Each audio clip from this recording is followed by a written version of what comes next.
નમસ્કાર, હું હર્ષ રાઠોડ, ન્યૂઝ ગુજરાતમાં આપનું સ્વાગત છે। સમાચારની શરૂઆત કરીશું મોટા સમાચારથી। વાત કરીશું સુરતથી। સુરત શહેરના વોર્ડ નંબર 11 વિસ્તારમાં સ્થાનિક સ્વરાજ્યની ચૂંટણીને લઈને તણાવપૂર્ણ સ્થિતિ સર્જાઈ હતી। ગોરાટ વિસ્તારમાં અપક્ષ ઉમેદવાર તરુણ પટેલના પ્રચાર દરમિયાન અચાનક જ ઘર્ષણની ઘટના સામે આવી।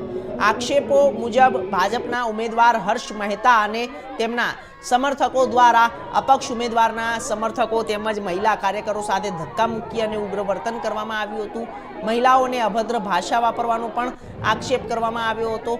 સ્થાનિક લોકોએ આ ઘટનાને લઈને વિરોધ નોંધાવ્યો હતો અને પ્રચાર ન કરવાની માંગ સાથે ભાજપના નેતાઓને ઘેરી લીધા હતા। ઘટના સ્થળે જ ભાજપના પ્રવક્તા હેમાલી બોધવાલા અને ધારાસભ્ય પૂર્ણેશ મોદી પણ હાજર હતા, જેમને પણ લોકોના વિરોધનો સામનો કરવો પડ્યો હતો। સ્થિતિ વધુ બગડે તે પહેલા પોલીસની ટીમ અને ઉચ્ચ અધિકારીઓ તાત્કાલિક પહોંચી ગયા હતા અને પરિસ્થિતિ કાબૂમાં લીધી હતી। થોડા સમય માટે વિસ્તારમાં તણાવપૂર્ણ માહોલ રહ્યો હતો, પરંતુ પોલીસે વચ્ચે પડી મામલો શાંત પાડ્યો। હાલ સમગ્ર ઘટનાને લઈને પોલીસ તપાસ ચાલુ છે।